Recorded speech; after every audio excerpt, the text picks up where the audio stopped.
thank you so much for coming. I think we're going to go ahead and get started. Thank you so much. Are we good in the back?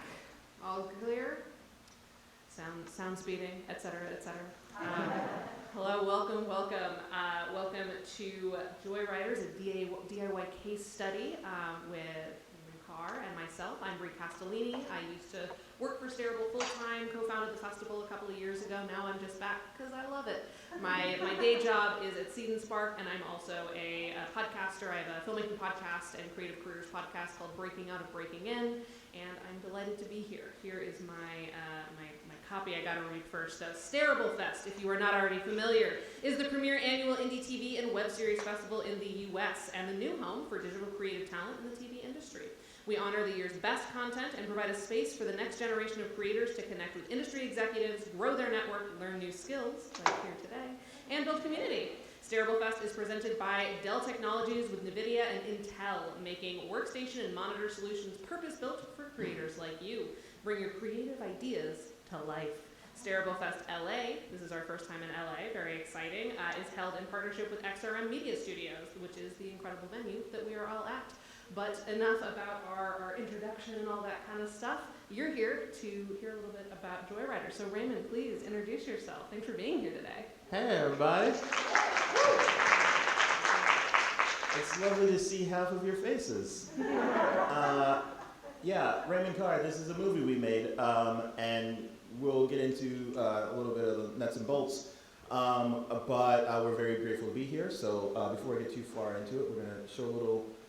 First, tell people who you are. Oh, who yeah. Are you, my dude? Who are any of us, really? So I'm an independent filmmaker based out of Atlanta, although I work here frequently, sometimes with the Jim Henson Company and various other companies. I do have a background in production design, but I'm also a creature effects puppeteer and builder, and so that's kind of how this film stands out a little bit for a lot of other web series films, is because we were able to maximize the visual elements for this. So because of all of those things. So yeah, I've done about a dozen shorts to various degrees in the festival space. Stareable has been one of my most enjoyable experiences for a lot of different reasons, but a lot of it is to do with the connections that they've been able to hook me up with people from the industry, and also just the connections with all of you people. So yeah, we played the New York Festival, and now we're here, and we're very excited to get into what this movie is. Yeah, no, we were blown away by Joyriders when it was accepted into the virtual festival back in October, and we knew we wanted to bring Raymond in to talk about how they did it, because as I'm sure all of you are familiar with, indie production is expensive and hard, and most of them take place in apartments. But this managed to take place on the set of a spaceship, and it looks incredible. So we wanted to give some folks some skills, some DIY skills, so that it doesn't feel quite so out of reach to try out other genres in the indie space. Part of it does take place in the apartment as well. Well, hey, full disclosure. It's a web series. It's supposed to do that. But yeah, so we're going to start out by just sharing the trailer for those of you who aren't familiar. But Joyriders is screening tomorrow at noon, I believe. Sure. Question mark? It's screening tomorrow, so pay attention to your programs. Yeah. Definitely check it out. I don't think the screenings are on here. I think these are just the events. But your program will tell you what time it is. They're also posted all around the venue, so definitely check it out tomorrow. But in the meantime, for those of you who aren't familiar, let's go ahead and watch the trailer. There's also a little video at the end of it that kind of goes into behind the scenes of some of the elements. Yes, this is a full audio-visual presentation.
What do you mean, don't go back? I mean, how many folks you know got about the hood? Like, actually know?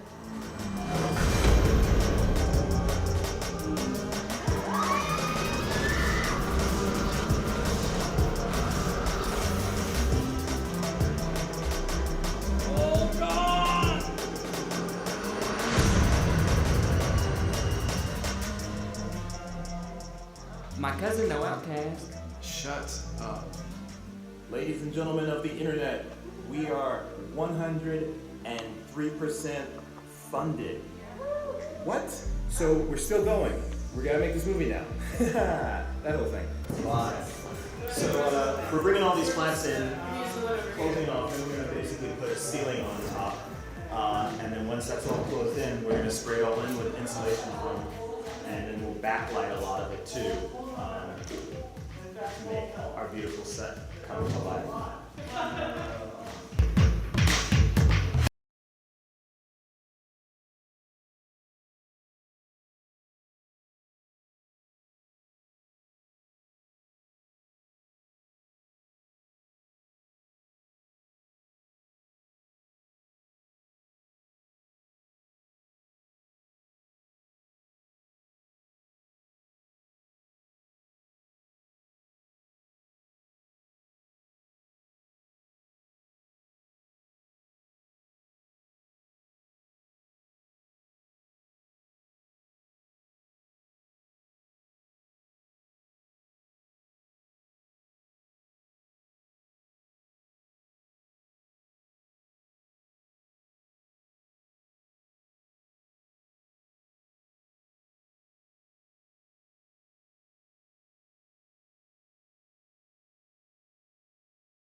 Spaceship right now. This is a center console. This is kind of like the brain of the alien spaceship. We got all these toggles, things here. This is a super gross thing that I love. This is how Shayna actually controls the alien spaceship. We built it in about 3 days. Everything you see here, we built in 3 days, which damn near killed me, but I'm really happy with how it turned out. So, that's our freaking spaceship.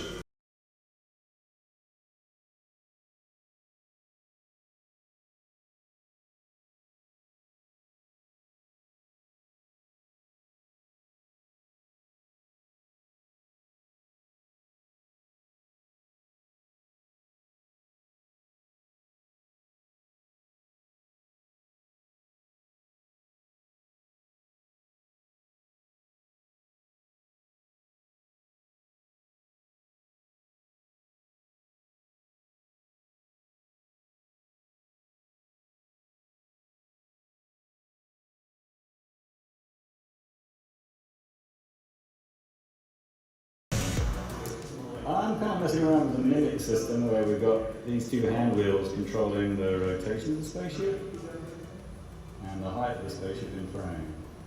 So we can do kind of like cool banking shots.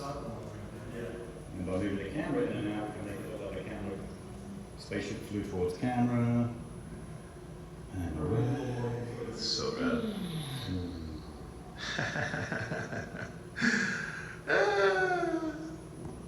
Never gonna get over it.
the project, we of course start in the crowdfunding phase. But before we actually talk about the crowdfunding phase really quickly, Raymond, what is your background like before this? So you've done production design, you worked with the Henson Company, but like how did you get trained? Did you go to film school? I am a film school dropout. Okay. I went to... What year? Over the course of many, but I guess my last year of schooling was probably 2003. Okay. Yeah, 03. But yeah, I was a theater nerd. You know, I just wanted to do theater, and living in Atlanta, there's a place called the Center for Puppetry Arts, which is the country's largest puppetry theater and museum. And so out of high school, I was like, okay, this is what I want to do. I just want to make my weird artsy-fartsy shows and everything. And I realized that I couldn't make necessarily a prominent career by like wiggling dolls in my underwear across stage for as fun as that is. So I decided to transition into film school, and you know, it was the early 2000s when, you know, DV and HDV was first coming out. So I was really lucky to actually fall into a crowd of indie filmmakers from Atlanta who went on to do some really cool stuff. David Bruckner, who directed the movie The Ritual and Night House, and we made a film called VHS years ago that did Sundance and did a whole bunch of stuff. So those guys, we're just making content together. We had like a little cabal of filmmakers, and our motto was, it's a safe place to fail. And so coming from theater, not really having a whole lot of knowledge in film, I just knew that like I can build stuff, so I became everybody's production designer in that group of things. And then started moving into commercial stuff and making my own films as well. So I am a big fan of film, independent film. I'm a big presence in independent filmmaking in Atlanta as well, and that's where my heart is. So that's kind of how we even knew that we could make something like this, was because we had a community of people who had our back on this project. So That's awesome. So yeah, so let's talk about all of the other people that you've got to help out through crowdfunding. So do you remember how much your total crowdfund was for? yeah, we were requesting $20K, and we ended up getting 103% funded. Wow. Yeah, crowdfunding was a really interesting process, because most of my other films I made, you know, on even less money out of my own pocket, and just because I knew that I wanted to do it the way I wanted to do it, and it's always a little weird trying to ask people for money. There's also only a handful of times that you can do that. So I knew that this was going to be the project that I was really going to call in all of my favors for. And so Seed and Spark is a great program, and this is kind of kismet, because I was planning on talking a lot about Seed and Spark, and I didn't realize that we actually... Yeah, he asked me the other day when we were prepping for this workshop, he's like, so have you heard of Seed and Spark? I'm like, Raymond, I work for Seed and Spark. But in his defense, he crowdfunded like the year I started, so we did not overlap. But yeah, so Seed and Spark it started as a filmmaking crowdfunding platform. It is now a crowdfunding platform for artists of all kinds, but mostly film, let's be honest. And it has a lot of like tools specific to filmmakers, a wish list that allows you to accept loans. Did you guys use the loan system at all? Yeah, so we actually did a couple of different things, and this is why I always still champion Seed and Spark as opposed to like Kickstarter or any of the other ones, is the percentage they allow you to keep is great. In addition to that, they have just so much information on the how-to, specifically for independent filmmaking crowdfunding. So you're not just spamming your friends constantly. You can really, they help you understand how to build your market and your brand and everything like that. So we did some of the fiscal sponsorship linking through Film Independent, which meant that we could have some of our camera guys. We were shooting with 2 to 3 cameras each time, and how we were able to do that was like this DP who like knows me from working as a production designer is like, hey, I can't pay you, but I can get you a tax write-off for anything that you donate for your thing. So all your equipment, and I was like, we'll get you a write-off for any C-47 you give us. So that was a way that we were able to entice some relatively big names to be a part of it. As well as you saw that we were using a motion-controlled camera for the miniature Spaceship. We were just advertising on Seed and Spark, and a friend of a friend who has a beautiful Moco machine was like, hey, if you guys ever need my machine, let me know. Because in the pitch for Seed and Spark, I just went into my passion for this project. So much of it is inspired by the 80s, 90s sci-fi genre. I really champion practical effects. So I got it really granular in the execution, my vision for that kind of thing. And that is what really got people excited about it. And so this guy was like, I used to do miniatures back in the 90s when I first came out. I'd love to be able to just let you use my machine. And because we had the fiscal sponsorship, we were able to get him to donate that as a tax write-off thing.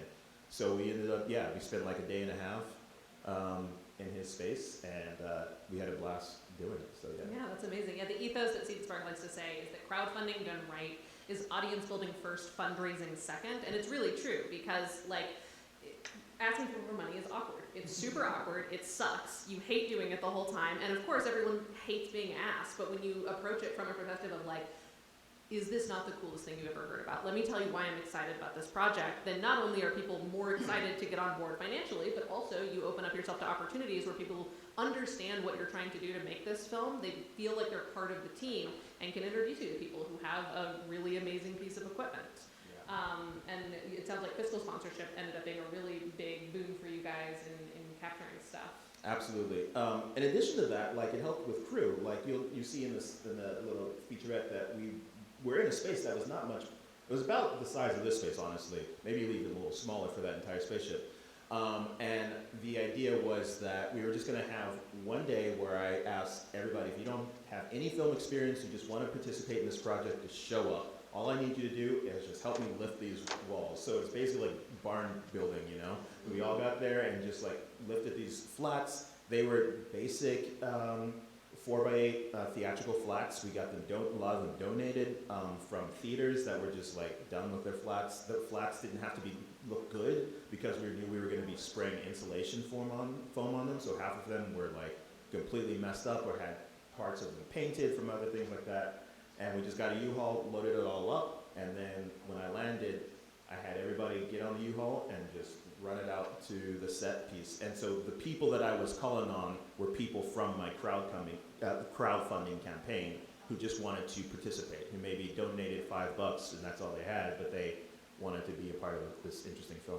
Yeah, and that's the other thing is that even when people are giving relatively small amounts, you still want to let them feel some level of like emotional ownership over the project because they'll probably recruit others to your cause. They'll definitely want to help out. Like people like being a part of it. They like being a part of making something like this happen, and they like getting a cameo in a featurette. You know, how many people fell in love with filmmaking even if they didn't want to go into filmmaking because of the Lord of the Rings special edition, like behind the scenes stuff. You know, I see a lot of enthusiastic nods. That's how we all got into this.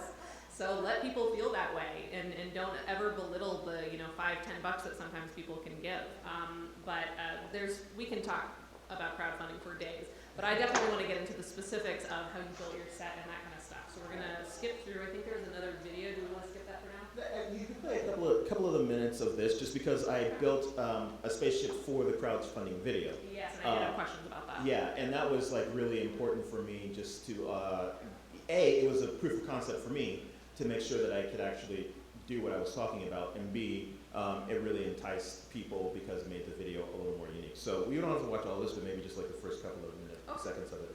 Yeah, really quickly, what was the concept you were proving for the pitch video? Like, what were the things that you wanted to know, is this gonna work or not? The things a lot of what I did with the ship was that I knew that I was going to have to maximize my space. And so to do that was I'm going to have to make drop off my friend, crunch the blocks and make the drop off, the shadows be this area where it kind of lets your imagination visually run wide a little bit, so you didn't necessarily have to see the entire ship in all of its entirety. Like a Star Trek where everybody knows the bridge of the Star Trek and you can see all of it. I wanted to make it darker and more condensed, and so that way I could make it more claustrophobic and you wouldn't necessarily notice. But then I put a lot of gloss on all the walls, even though it's black, so that I can make the lighting basically reflect back at the camera. And so if you use color lights, then the gloss would actually pick up on that element while in the black to kind of give a more an illusion of the space being bigger than it is. So those were the elements that I was trying to experiment with in this visual trailer. Cool. So we're gonna play it for a second, and then I'm curious if anything didn't make the cut or anything changed as a result of building this.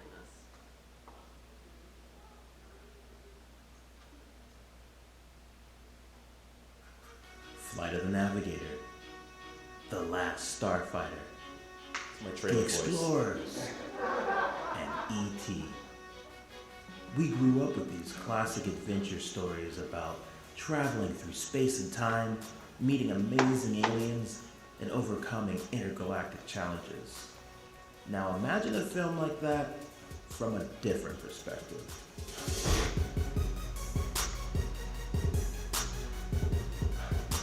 Joyriders is a film about 3 rowdy kids from the inner city who stumble upon a dying alien who fuses their minds together, enabling them to take a spaceship on a joyride.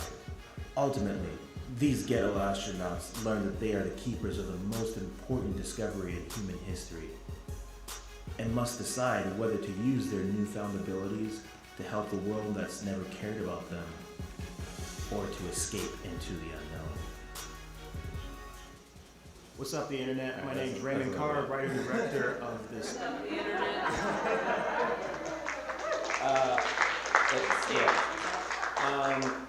So yeah, one of the things I learned about this, just like design-wise, this is very like a heavily affected image.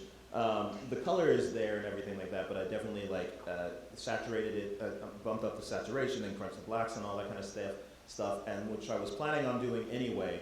And then one of the great things that we were able to accomplish in the larger version was that we were using programmable colored lights, which for those of you who probably know, like the Austero light tubes are really popular right now. They're used in damn near every music video. And these are basically just battery powered tubes that you can control on your smart tablet or phone and what have you, and program these lights to really either light the people's face or to have like really dynamic images in the back. So we didn't have that for this, so we basically were using just colored gels and what have you. But when we ended up building the set, I knew that to diversify the set in its scope and scale, and also tell the narrative of like what's actually happening in that moment, like if they're in danger, if this is a chiller moment, or like if the ship is about to explode, that kind of stuff. I can use the lighting to help articulate those images. And also when they first discover the ship, it's mostly black, so we could do all these sorts of things. So being able to incorporate lighting into the set piece was very important, whether it was like hidden or like prominent in the image. Just having those like lens flares really helped disguise the set, honestly, because you can't really tell how big any of this is. As a matter of fact, if you can go to the next one, I think I do have, oh, this is yeah, there you go. Okay, yeah. We'll go back. So this is the actual set here, but then you can also see, and some of these other pictures, the set is only about 10 by 10 in my little workshop space. And I basically just use drop cloth and fabric to make these angles, kind of, and then I just went in and used insulation foam spray and industrial strength insulation foam, which they sell at like Home Depot or whatever. It's called Great Stuff, but we used canisters because it was just more economical that way. And That's then what creates the texture, right? yeah. So that's the texture that you'll see. And then the rest of it, honestly, is like mostly just like what they call kit bashing, where like these are like tubes that you spray, pesticides with, or like these are little. There's that big circle in the back is a sled. A sled that you ride down Yes. the hill. Oh, okay. A literal sled that you ride down the There's hill. like a light behind it. Yeah, you can actually see that picture right there. Right, yeah. Oh, I A see. little bit further down there, you can see that it's just a white background. I just used like white plastic sheet, and then I put the sled up against it, and then I cut a circle in the middle of that. Yeah. So, and all of this information is up on joyridersmovie.com, so you can see a little bit later. But yeah, just making sure that I had all of these elements that kind of gave the sense of functionality, but then also just kind of look cool. Yeah, and I like that you specifically called out the glossy black, because I know when we were talking about this, I wanted to ask you, like, why glossy black, and I like that it's for the reflections, because Yeah. matte black would, I mean, nothing would happen, it's matte. Yeah, I mean, and that's something that if you do work in production design, your DP will yell at you if you bring in like something that's glossy, because they can't control the light, and we wanted to be able to make the light a portion of it, but we knew we weren't going to have enough time to really be as strategic as we wanted, like with every shot, to like fully sculpt every shot with the light. So we had to like make sure that it definitely was being a part of the set throughout. That's classic like Geiger stuff from Alien, which I think I have a slide about more of the production design. This is some images that I was using from inspiration. You'll see like stuff obviously from Alien, also like looking at like Coral Reef and seeing that like chaotic organization. Part of that was because I knew that anytime you in design, if you were being specific and detailed and like trying to make perfect angles on elements or perfect circles on elements, it's going to cost you more and take more time. So if you could justify the chaos a little bit, which is when I make my own stuff, that's usually how that works out. And it's like, it's supposed to look like this. Because I knew I wasn't gonna have to like be able to like sculpt this photorealistic background or puppet or anything like that. The chaos had to be embedded into that space. And there is like justification. These are images of like submarines, that I really was inspired by, because also those are images that we as people and audience members are used to watching, like just being on a submarine and what have you. And those are really small sets. They're very claustrophobic, and yet you're still able to get a lot of high tension drama out of that. So especially for like the shots when we were going into production, me and my DP and I were like looking at submarine movies as our inspiration, more than like sci-fi adventure films, honestly.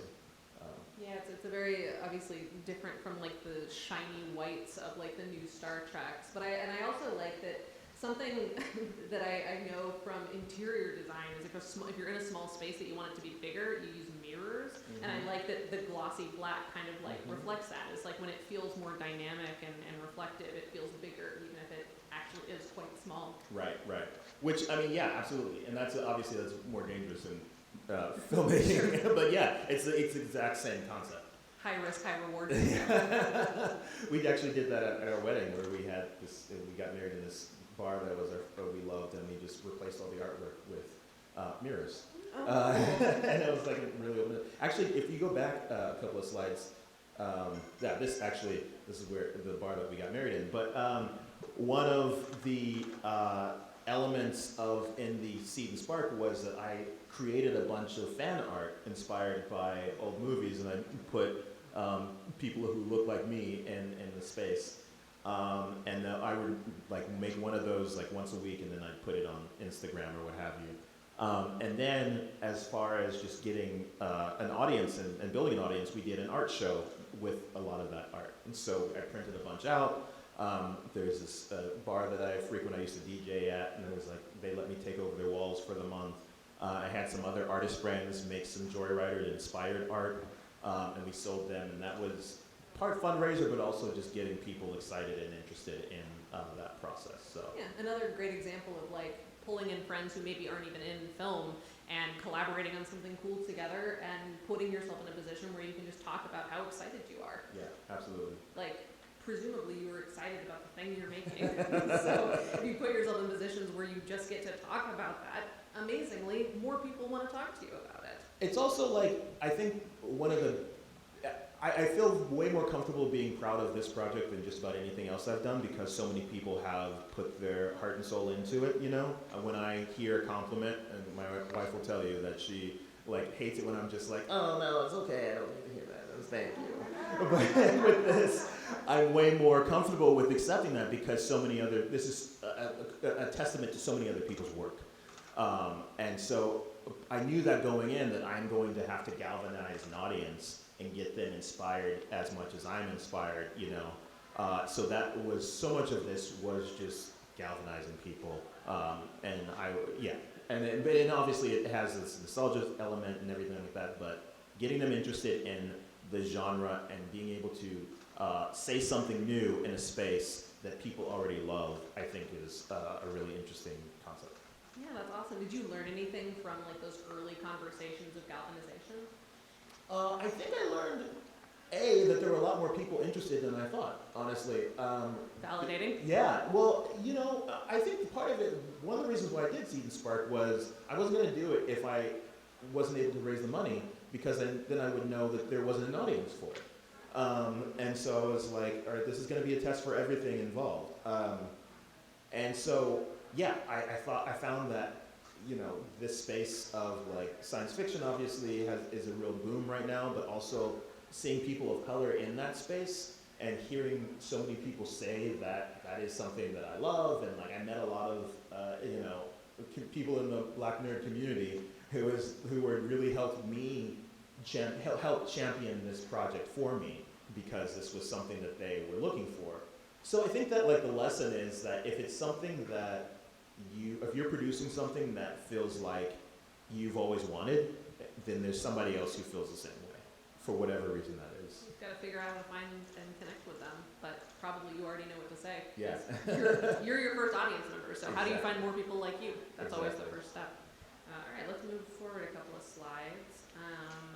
Right. So this is the set piece. The set, and I definitely started with the design elements. And so these images are more concept art. So I had a friend of mine just like, who's not much of a production designer, just like draw me some stuff, because I can build and I can fabricate and whatever, but like just freeform drawing and all that kind of stuff, I have a limit in that space. And part of this was also designed to like get a sense of what it's going to look like, but it was also to get people excited. You know, when I go into other crew members and be like, this is what we're building, I can use my chicken scratch and my crayons, or I can get somebody to actually just make some really cool art and help. It's also just nice to have somebody else use their brain on this project. What direction were you giving at this phase? I really wanted this person who I loved as an artist to go crazy on it. Okay. And I was like, It was look, like Spaceship, give it to me. well, I said it needs a center console, it needs Okay. a space there, a non-traditional sense of a bridge, and a view screen where they can actually see out. I wanted to make sure that we were making use of the space, because I didn't want it just to be a rectangle.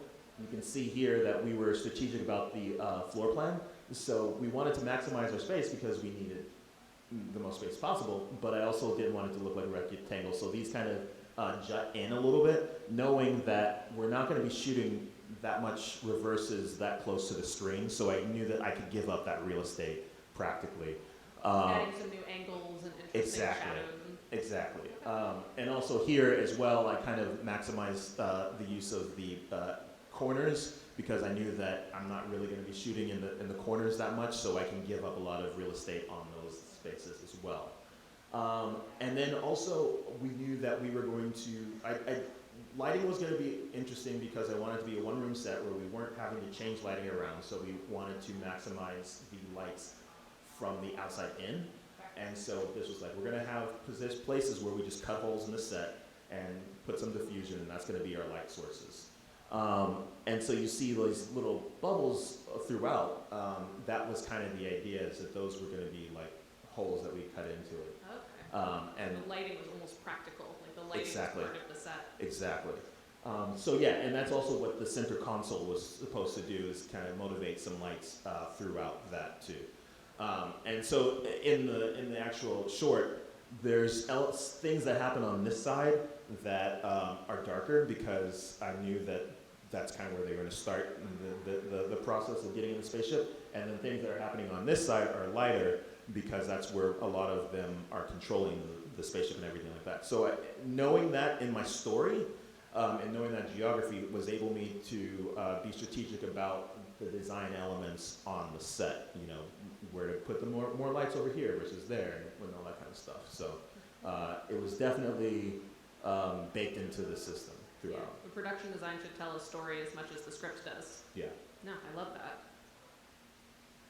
So yeah, this is more of the what we actually did. So as I said, it's about this big, if not a little smaller, where we actually shot all of this. And then we used all this insulation foam, which, fun fact, the plan was Saturday during the day, we were going to raise all of these set pieces, which was amazing. I taped it all out, as you can see. I built this cardboard mock-up so everybody knew where things were going. Everything was marked on the floor and everything, and this was like, we had like 6 to 7 hours to do all this. It worked great. I was so happy. Sent everybody home, and my job now was going to be spray all of it with insulation foam because I got this big industrial spray, and I didn't want anybody else to be there. And so then the next morning we would come in and paint it and start doing stuff. Detail work. Yeah, exactly. So sent everybody home, went out to the U-Haul truck, opened it up, and one of the canisters had exploded in the U-Haul truck. Yes. Can you believe that? What do you do? So, yeah, what do I do? Great question. First you cry. So fortunately, this was also like a $1,200 canister of foam. Yeah, and you know that like the percentage of your like $20,000 budget, that's a huge chunk. And so I basically, it was a 2-part canister, and they're both liquid, and they only become foam when they come together, so it was like just liquid goo dripping from the ceilings. So I went into the people who were renting the space. They actually came out and saw what was happening, and they saw me in my state, and they were like, oh God. So they were kind enough to give me an extra day. So I basically hosed out the truck, and then we went to Home Depot and found a bunch of those great stuff canisters. And they have like a larger canister, which is not really as good. So every time I look at this set, I'm very proud of what we accomplished, but I knew it could have been so much more if we hadn't have had this catastrophe. So did you get enough of the insulation, or did you have to redesign things so that you had, because you had less? I had to rethink it. Okay. It wasn't necessarily a redesign, it was more of a reimagining. Okay. Great pivot. Yeah, it really was. Like I couldn't point to any one specific thing. It was just going to be a little bit more of everything, and it was just going to be a little bit more smoother. You can tell that it's a set still. It was just going to look more like a cave. Which maybe that would have looked like crap. I don't know. Whatever. But anyway, you can kind of see some of the elements here. Like this is also that sled that I was saying that we just cut a hole in, whatever, and then just running tubes in the different spaces. And then these are the pillars that jet out.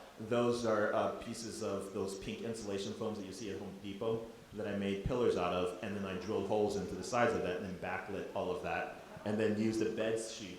No, it was a shower curtain for diffusion for all of that, and then Smart. yeah, and so that gives like this really soft lighting that it also pulsates. So those were the lights that we changed based on the energy or whatever was happening in the ship and whatever, because they were long. And it also made that we had a limited amount of austero lights. So because I used the shower curtain for the entire column, I only needed like 2 or 3 in that space, and it looked like a full sheet of light coming down. So yeah, that's all those like backlit tricks and everything. And then we covered the entire floor with plastic, and then painted that as well, so that we could just remove it, because we were also going to have a fast loadout as well. We only had a finite amount of time for all that kind of stuff. And then, like I said, I built a cardboard mock-up of the set piece that's about, it was like 1/20th scale or something. Hug size. Yeah, exactly, hug size. But that was also super important, so I didn't have to explain to everybody a million times what exactly was happening. I was like, this is what we're building. Mm-hmm. And I put it in the middle of the set and was like, let's build this. So yeah. Amazing. Yeah, so this was also kind of the reference for lighting. One of the things that I know that I wanted to do, because I was working with our characters who have darker skin tones, I knew that using that reflection of their skin was also important, so because that reflects back in a very interesting way. It has them, be absorbed into the backgrounds a little bit, which a lot of times you want. I mean, completely the dealer's choice, but a lot of times you want your pieces, your talent to be to step away from the background to make them. Pop a little Yeah, I bit. want them to pop a little bit and not be blended into the background. Sure. And this, I was doing a little bit of the difference because I knew that I was not going to get a whole lot of wide shots where there was a fear of them, being lost in the background.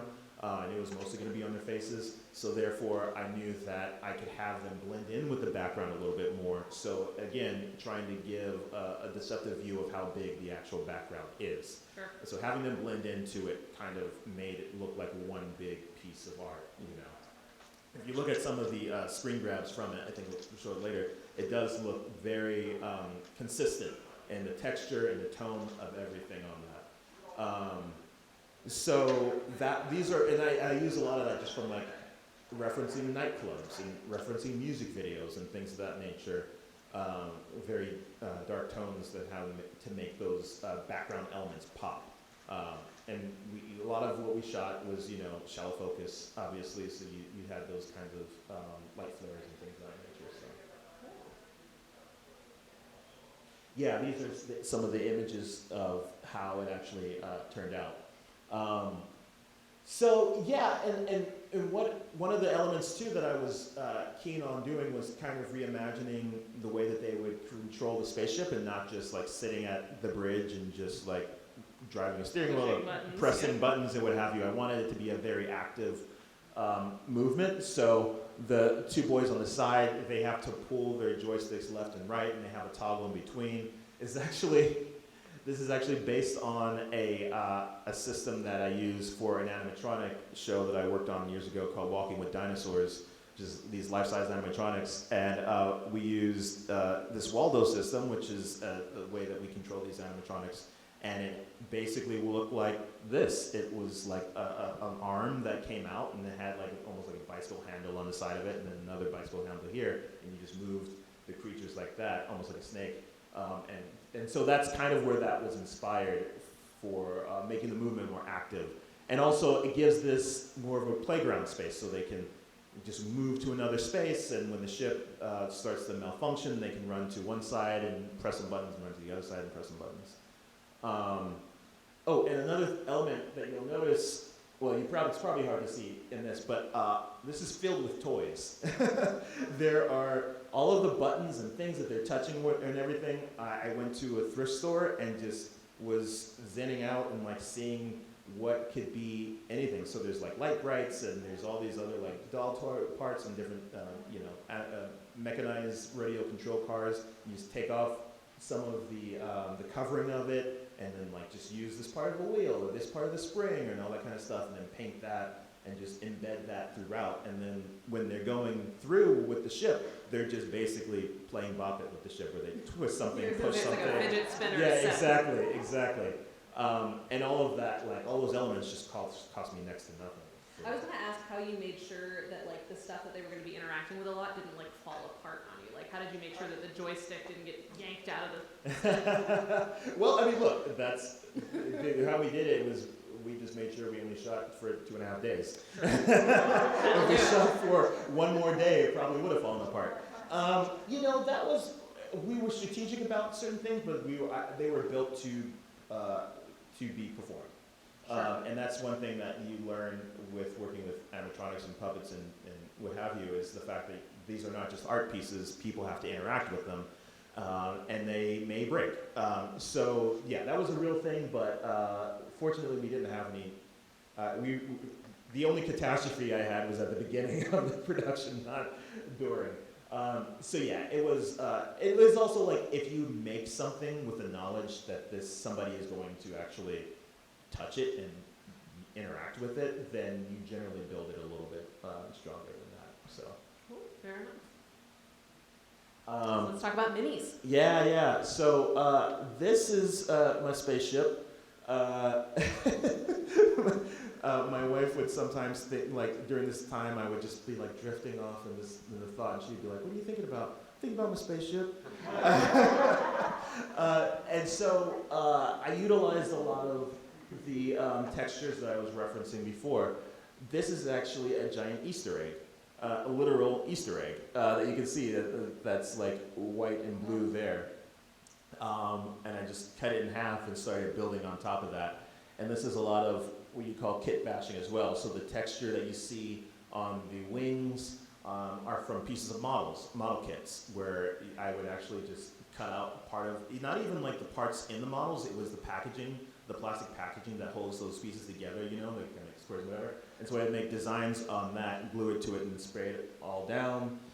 And then I used that insulation foam on top of that. I also used silicone, like caulking silicone that you get from like Lowe's or Home Depot that you put for window sills and what have you. And there's several different colors. They also make a glossy black for that. So I used silicone to cover a lot of it. And that also just, and when I put the silicone on, I wouldn't just like make it smooth. I would actually take my glove and like pat it down so it would come stringy and come bulbish like that. So. And then you use paint over it with like spray paint to make it consistent? Yeah, well actually with the silicone we didn't have to do much painting on top of Nice. that. Yeah, and so in fact some silicones don't take paint. You have to look and see, some of them do take paint, some of them don't. So you can see this, like there's no paint on this. This is just the silicone.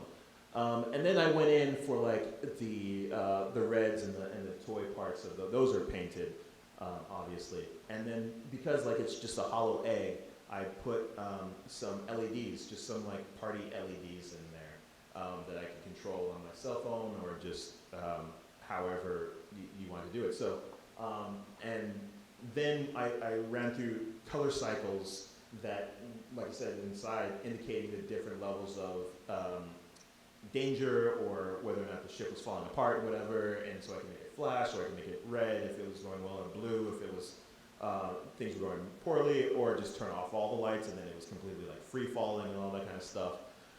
So the lighting obviously was very important for this, as well as what we were doing for the plate shots.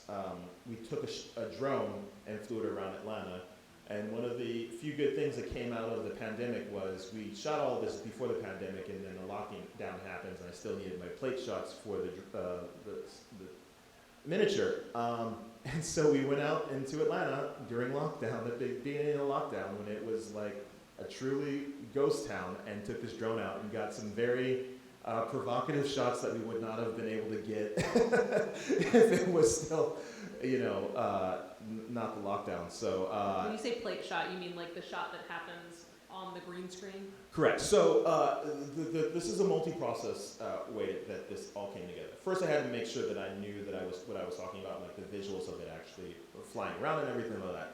So I did some storyboards, but then I went in and put together a edit of like all of my favorite space flying sequences, and I edited that into the footage that I already shot. So I was like, okay, now I need the ship to go in one direction, and I need to bank, and I did all this footage of them just reacting, moving back and forth on the ship and whatever. And so I tried to create a narrative based on what I had already shot of like what the ship was doing, and then it flies up and then it goes down, all that kind of stuff. Did you shoot the mini first or the actors? I shot the actors first. Actors first. Yeah, got it. actors first, and then I put together this reel, a rip reel of footage from even like Top Gun.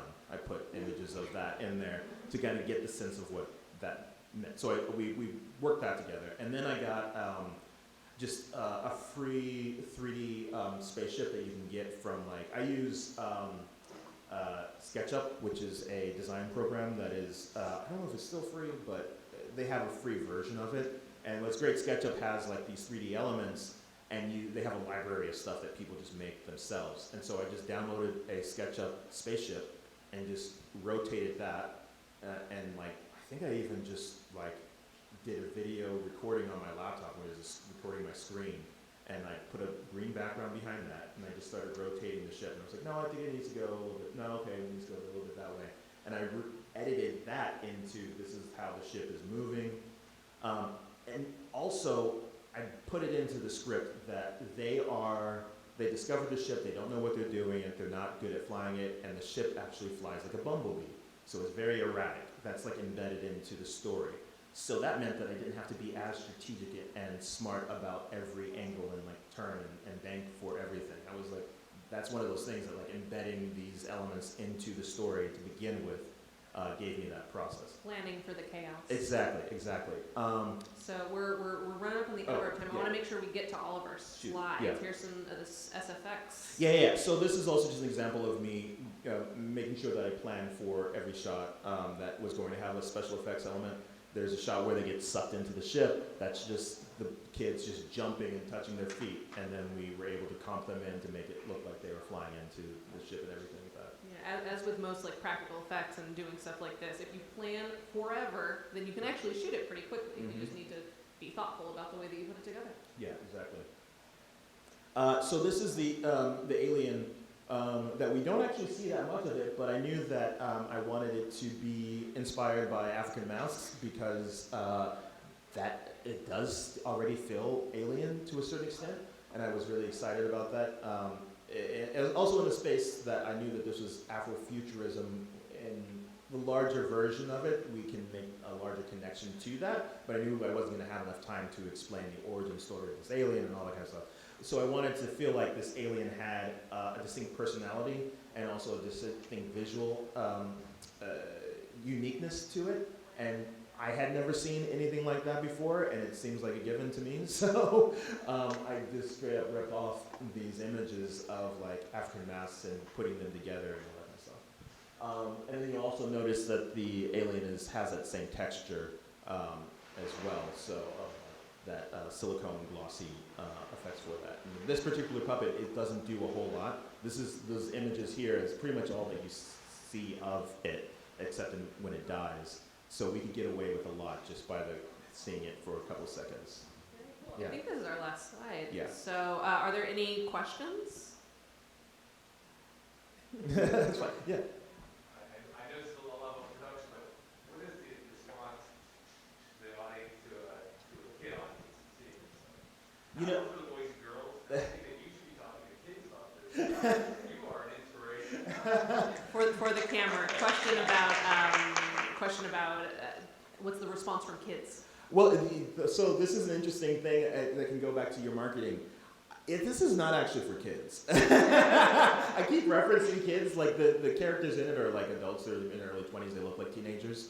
But I wanted it to feel very grounded and like these kids are not the normal kind of kids who are middle class, like goody two-shoes who get to go on this. These are kids that have a lot of problems, who some of the kids have vices, like they smoke weed and they do, one of the kids has other addiction problems and whatever. So this is more of an adult audience, more like how Stranger Things is like about kids but for adults kind of a thing. That being said, I think that it has touched a lot of people in the space of like just seeing that this is something that is out there that they've always wanted to see, or that it pings something in their head that is like, oh, this is really cool, and I never knew that I wanted to see it like this. So. Yeah, also a lot of sci-fi properties that aren't technically for kids. Yeah. Like, that's what the joy of them is. Question back here. Yeah, hi. How did you do casting? Right. Question about casting.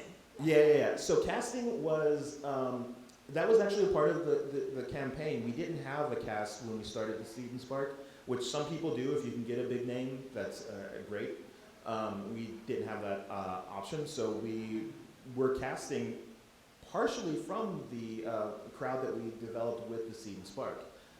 So once we got our money and everything, we definitely put a big casting call out there. This was we got some SAG waivers for different elements, and once we put it out there, I knew that I wanted to. The dynamic between the three kids was going to be very important. So we had our central cast of the people that we were thinking about, and then we started pairing up combos of them and did some improv exercises and just had them riff on existing set pieces and scenes and what have you. So that was a really important element of it. But honestly, we really lucked out, and the people that I saw, the people that I cast, I knew that they were the right people once I got them. I just had to go through the process to double down and make sure. Your exploded canister notwithstanding, where did the bulk of your 20,000 end up? The bulk of my 20,000, honestly, it went into just those production days. You know, Mostly labor. Yeah. But also like just all the nuts and bolts of like renting equipment. We got a lot of things donated. It was probably renting equipment more than anything else, because like the handful of people that were making money were not making anything, much of anything. So it was mostly equipment rental and studio space rental.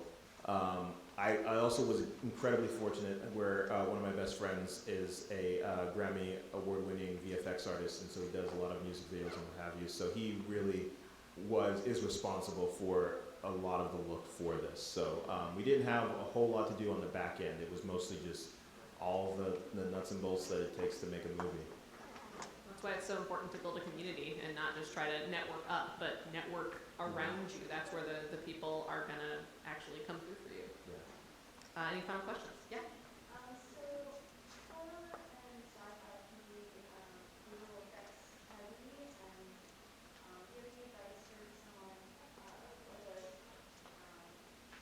filmmaker who's starting out if they want to incorporate visual effects into drama or comedy? Yeah, I mean, Yeah, is yeah. that an answer for this? No. I think, yes, I think that magical realism is a big part of comedy and drama too. Like there's been plenty of examples of that. I would say two things. A, get a basic sense of what you are able to do, even if you have no interest in becoming a visual effects artist. Like download Adobe After Effects, because now Adobe has a subscription base for all of their software, so you spend like $30 a month. You can cancel your subscription whenever you want. Just download it 1 month and then take all the tutorials and just get a sense of the basic idea of visual effects, especially if you have some ideas like you want to put butterflies in it or you want to have the moon change or something like that. That way you are not just talking out of your ass, and you know what you can do on an indie level versus on a larger space. And then I would also just say be very strategic about those visual effects. If it is just like 1 or 2 really climactic, important, impactful visual effects, then that works too. One of my favorite uses of this is Another Earth, which is an indie film where it's just the whole basic premise is another Earth shows up in the sky and it's freaking everybody out. And it's just like a visual effects element that every now and again you look up and there's a smaller world right there. So like that's one of the, and it's drama too. So that's one of those elements that you can do that doesn't have to be big movie, big anything. It just be subtle and small and strategic. There are also some Stareable articles on their blog, or actually, I think they might be on the old forums. Webseries.news, I think will take you to the site, but we have some special effects walkthroughs, like first timers, like how to use a green screen for the first time without a lot of help. Herman Wang, who made a web series called The Spell Tutor, taught himself VFX to make that web series, and he wrote up a couple of kind of how-tos, which might be useful to you. And also, yeah, YouTube University and leaning on the Adobe stuff for like the first month. Like it's worth the investment for 1 month if you're just gonna dig in and see like what's possible and let yourself go from there. All right, one last question. What's next, Raymond? Great last question. Yeah, what's next? Well, right now, what's great about Stareable is that they really introduce you into a lot of great people and opportunities. So we've been able to have some meetings on this and like see what's lining up next. And that's still a little bit in the abstract. We're also working in the indie horror space. So we made a movie a couple years back. My wife and I wrote that did well in the indie circuit. We're kind of following up with another story about a woman who is recovering from a broken leg and ends up in a haunted house. So she's in traction with her leg and oops, her house is haunted. Which is loosely based on my wife breaking her leg last year. So and walking into a haunted house. Yes. So mining all of this, our own personal traumas. Yeah. So we're very excited about like the partnerships that we're forming based on Joyriders and other projects we're working on. So, Well, Raymond, you're going to be around the rest of the weekend, right? yeah, absolutely. Come up to Raymond, talk to him. If anyone has crowdfunding questions, definitely go to Raymond. Also, you can go to me. But thank you so much for being here. Thanks for having me, guys.